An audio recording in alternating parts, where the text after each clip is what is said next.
Basslines is sponsored by Hug Your Money. So unique, it's patented. Financial coaching and more information at hugyourmoney.com. Hello and welcome to Basslines. My guests today are from Fitchburg, Massachusetts, and they are credited with having the longest running show of its kind on television. In fact, it's been on longer than Jeopardy. So grab a cup of tea, cozy up, turn your cell phone off, and please welcome to the Basslines set, Technical Director Robyn Comeau and the host of Barbara and You, Barbara Foster. Hi, thank you for thank coming. You. Well, thanks for making the trek in. Oh, it was a lovely drive, and Robyn's my chauffeur, so Well, we had a add it great to the ride. list of things I do.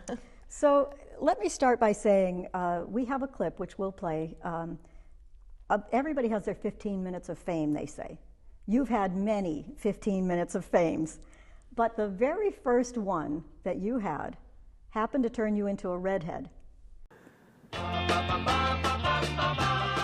Well, we've got an extraordinary redhead we want you to meet. Let us meet our redheaded basketball player. My name is Jolene Ammons. Says, I, Jolene Ammons, am player coach of the world champion girls basketball team. All right, well.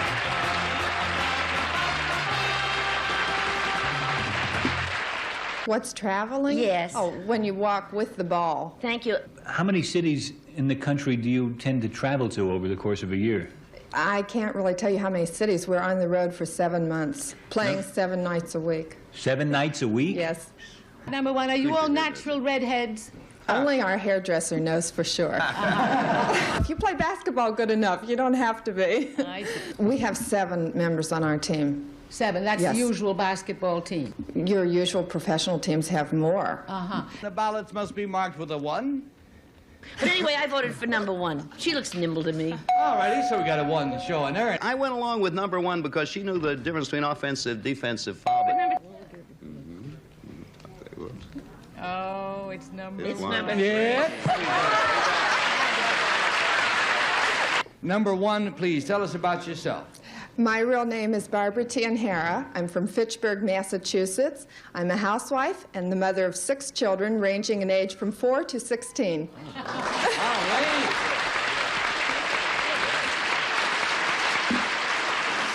6 children. A lot of dribbling in your house. That's right. Thank you, gals, for being with us. Take care,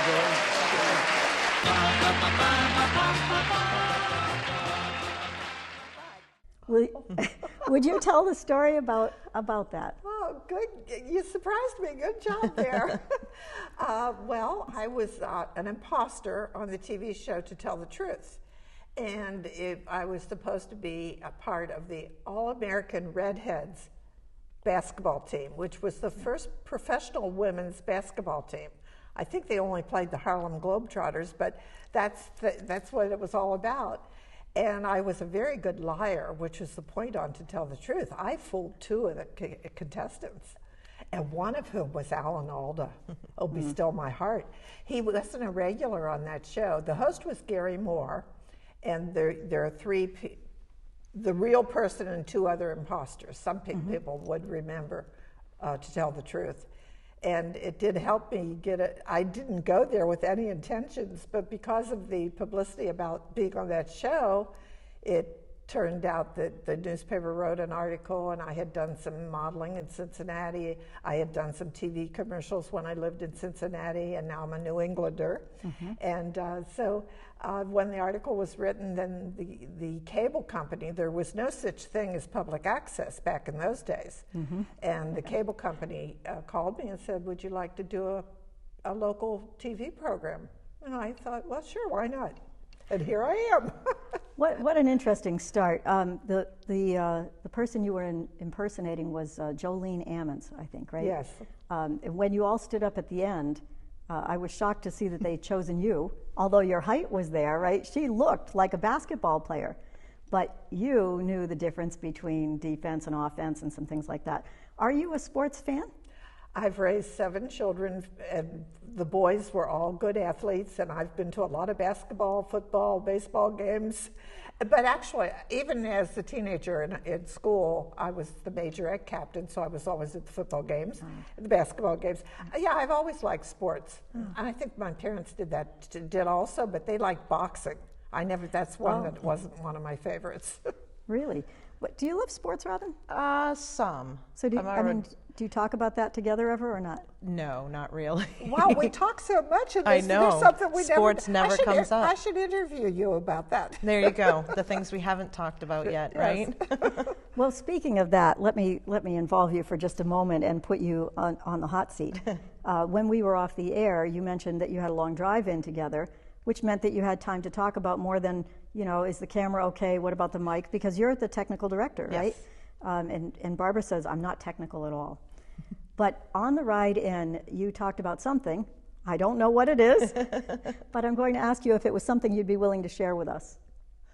In many ways, she may not like me saying this, but she's like a daughter to me, as Oh, well as being love my you director. saying that. So, and we covered a lot of conversation, and both of us have been to Turner Falls, and I have friends that run a business there called Loot. Loot, right? I was trying to remember who told me they had a connection with Loot, and it was you. Well, and the owner of that studio store was my TV director for many years, pre-public access, because in those days there was no public access.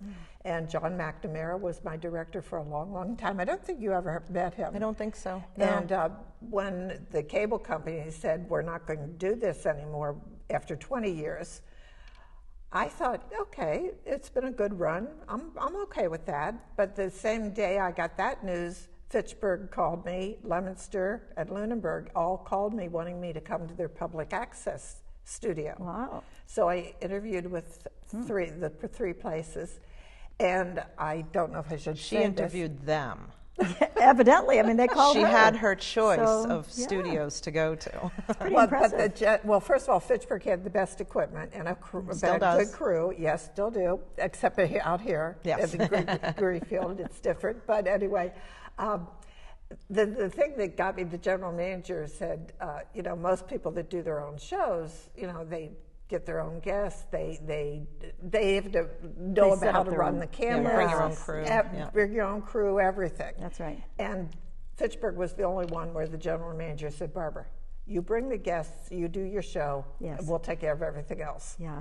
And today they're all three good studios, but I'm glad I chose Fitchburg. I'm very glad that now I've been at Fitchburg. You're aired on all of them, though. Oh, yes. And we're aired in a lot of, online these days, as you know, anybody can find us, and even out of the country. In fact, this will go all across the country. We're aired on all those stations from here to California, and of course anybody anywhere can pick it up.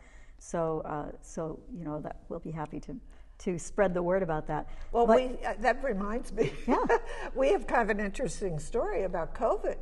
I was able to do 2 hours of a Christmas show with my grandchildren and children who are all over the country. Yeah. And thanks to we did it over Zoom. The technical aspects of Zoom. Yeah, Nate Glennie, the executive director at FATV, came up with that idea. But we were going to do an hour show, and it ended up it was a Christmas. Her family's huge. But you have how many great grandchildren? 4. And you hadn't met the youngest at the time, so we all met him together on Zoom. And then I just did some magic of editing and.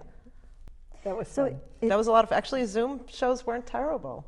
You got people on that you never would have gotten an interview if you couldn't do them cross country. The New York person in charge of the census. He and the mayor of Fitchburg were on. It wasn't all bad. No. Yeah.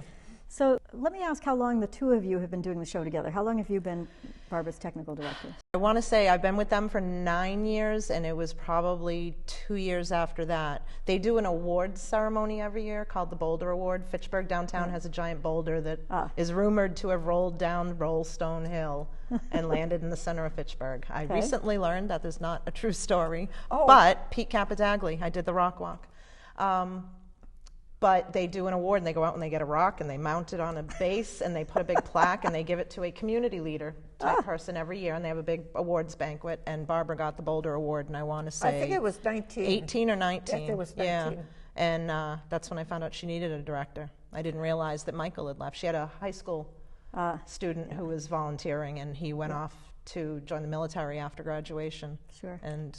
But you were working with him. You were working with him before I was he already left. doing shows by then, Right. And he was also, for his age, he was a very good director. He was good. Do you know how many you've had directors? Oh, gosh, no. There's a lot. There's a lot. 48 years, Yeah, there's been a lot. You know, you mentioned the help that you can get at a community access station when you're providing good content. Can you walk me through a day in the life of getting Barbara's show ready, or tell me anything that you might want to tell us about the technical aspect of it? So a regular show, a basic one that has talking guests, and that's it. She does 2 segments, half an hour each roughly. So you set up the set that you see here. We have lights and cameras all have to be placed, microphones for everybody. They all have to be tested. We have to do graphics.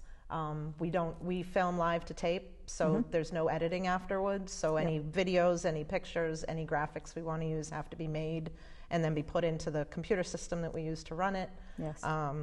When we have music guests, it gets much more interesting because then we switch. We have 2 sets in the studio, and we will switch, have it set up for live performances. We just did a mini concert a couple of weeks ago. So yeah, it's a couple of hours ahead of time maybe of setting up the furniture and the lights and all the graphics and information. And then Barbara comes in and her guests come in, put them in the green room, give them the rundown of how the show will go. We have a 30-second opening clip. We have closing music. We have credits that we play. We do a behind-the-scenes look for the credits, so we had to tell them to stay there and keep chatting, even though the show's over, technically. I remember that moment when Barbara said, this is for here. 2 minutes. We're just going to sit here and look like we're saying something important. Right? That's what I tell her.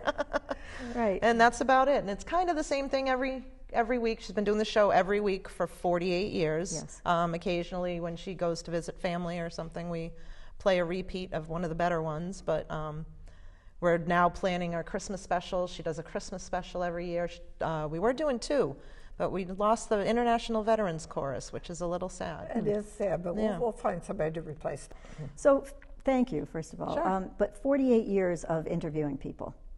I mean, we have a long list, too long to go through, but entertainers, political people, others. There was one that popped up on your others list that I wanted to ask you about, Vidal Sassoon. Don't tell me right now, but I mean, who interviews Vidal Sassoon, you know? John Havlicek is here to meet the children and do a lot of autographs, and I think there's a lot of grown-ups who want your autograph too, John. And the team started off really strong, and then things seemed to go downhill for a time.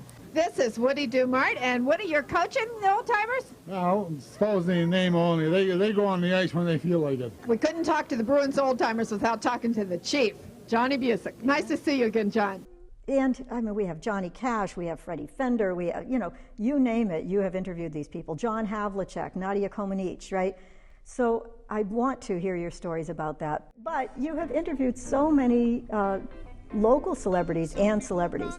And one of the things that you reiterate in your shows that I think is particularly important for community television is the importance of local people. Can you talk a little bit about why you feel that's important? Very definitely.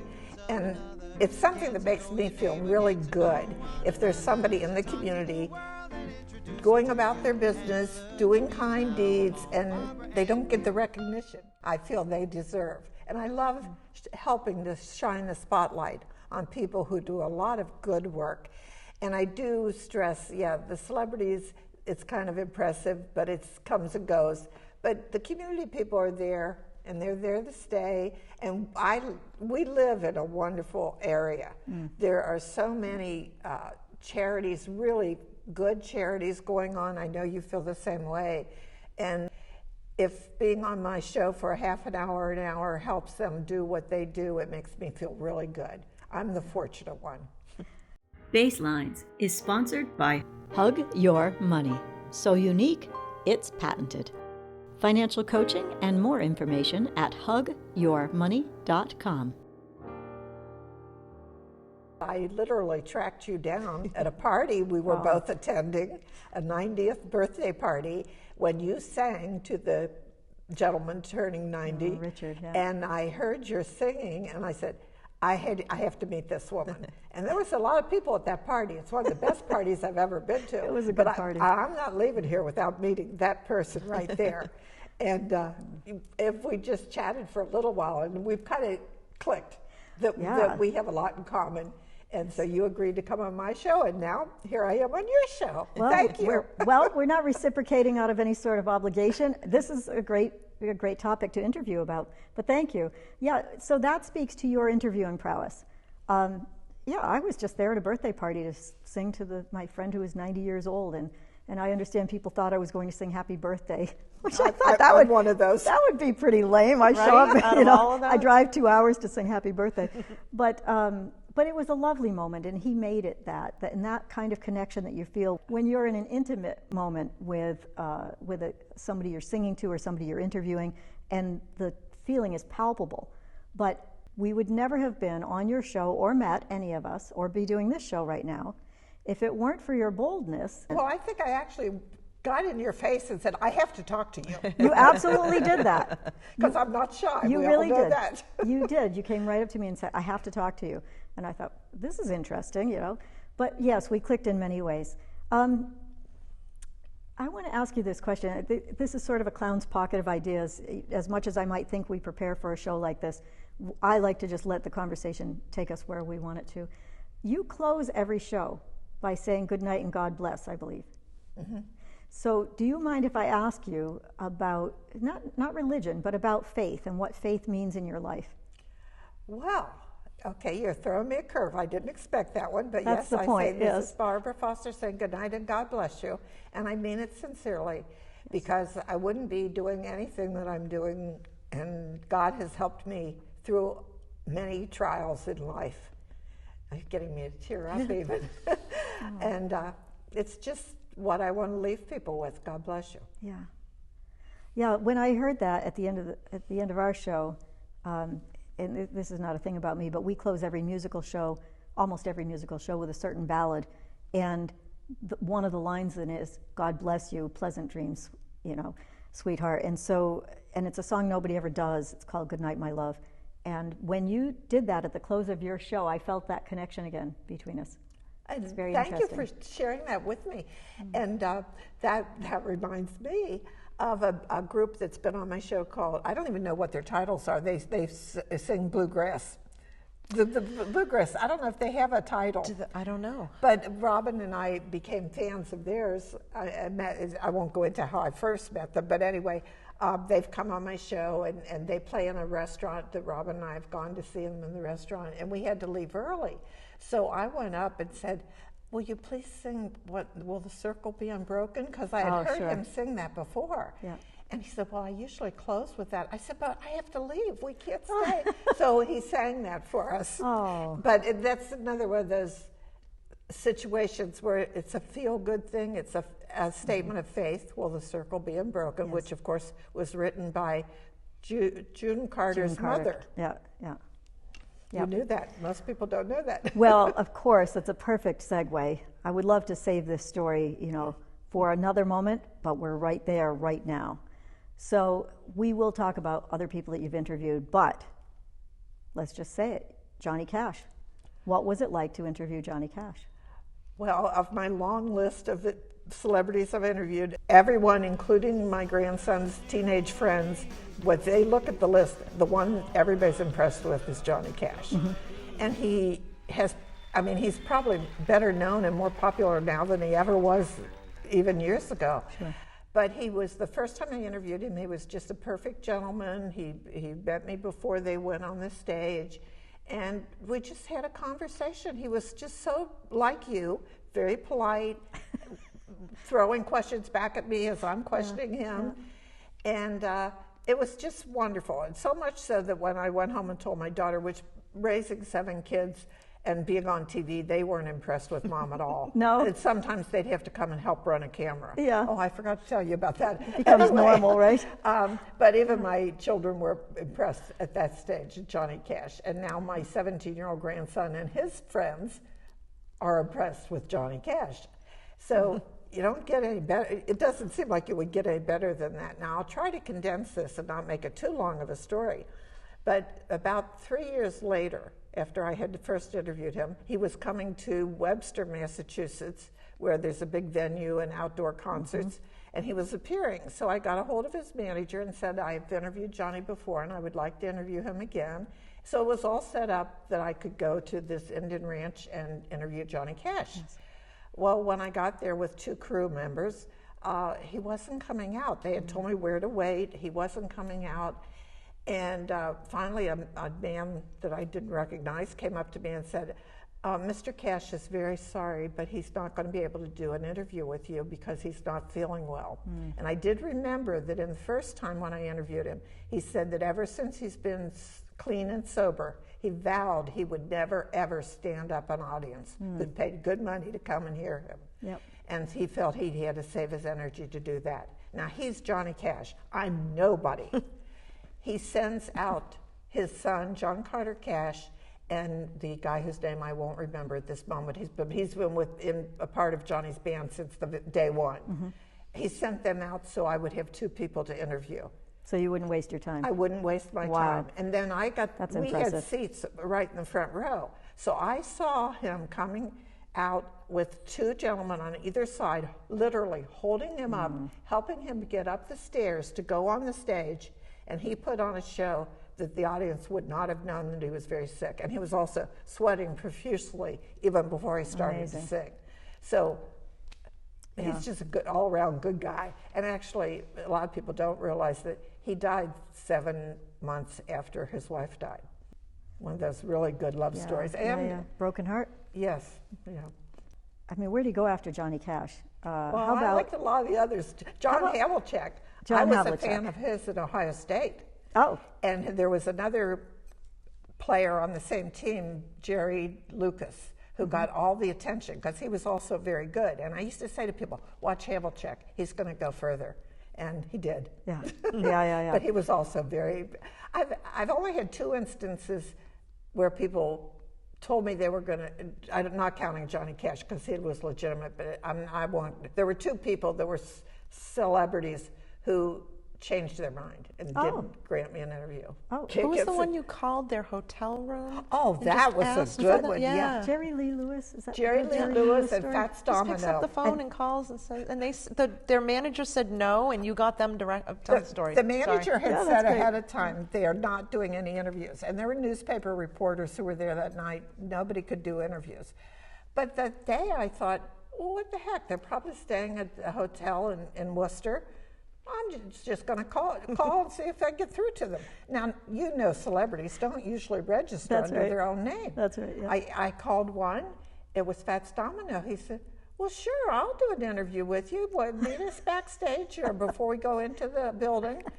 And then I thought, well, that worked once. I'll get Jerry Lewis on the phone. He answered his own phone.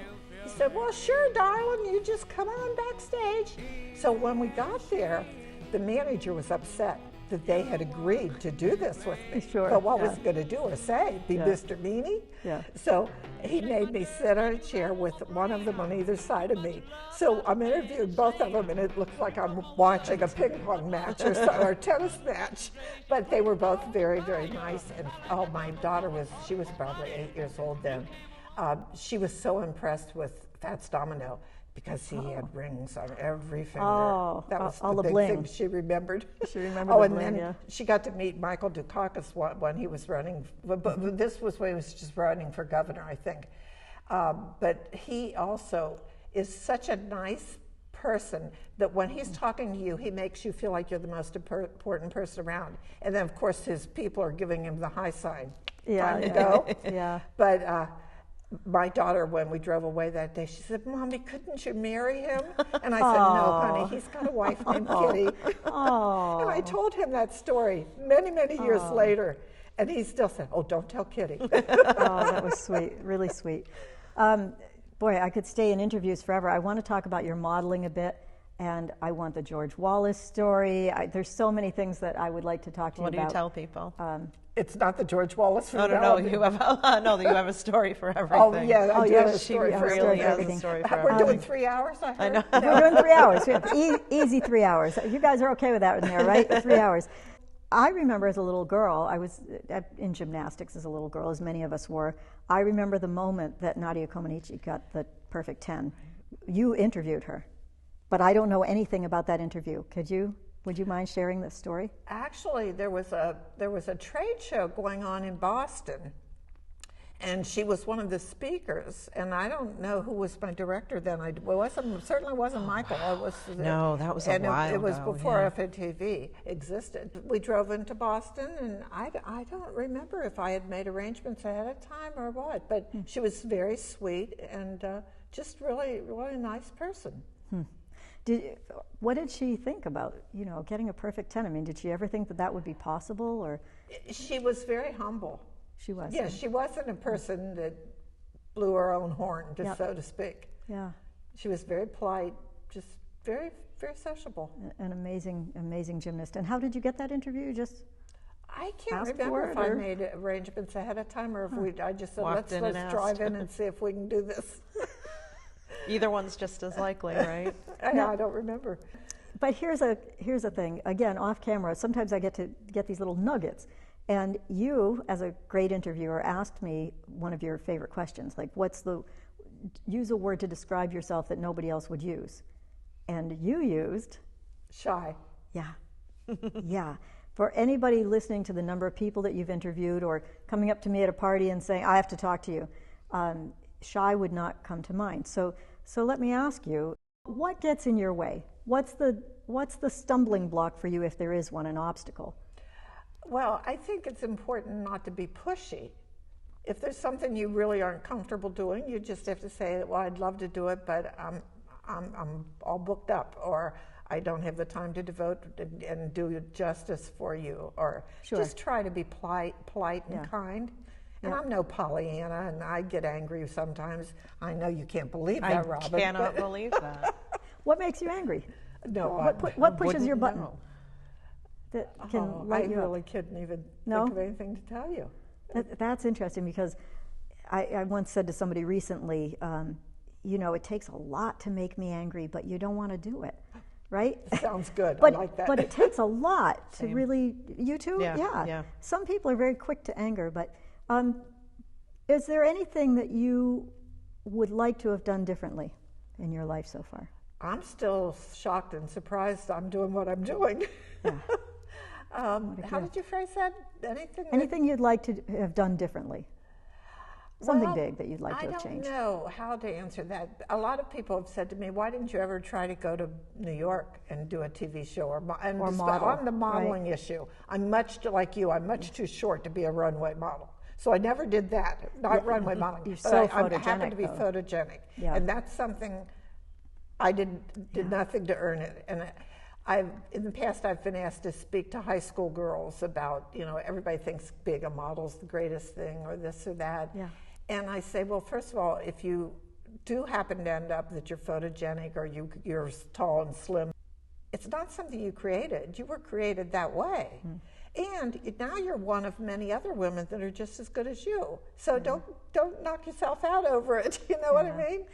I happen to be photogenic. Yeah. Why? I don't know. But I have seen New York models that you wouldn't turn, because I used to work for an advertising agency, you wouldn't turn your head out on them on the street, but they're very photogenic. Yes. And wow, when you see the picture come out. Yeah. We have a lot to be thankful for that we can't take credit for. Well said. That's very humble. And again, thank you both for doing this. And when we come back, I want to hear more about the technical side of things too. Sure. Okay. Thanks for having us. Thank you for joining us on Basslines. And remember, you don't have to thank us or laugh at our jokes. Sit deep and come often. You're one of the folks. See you next time right here on Basslines.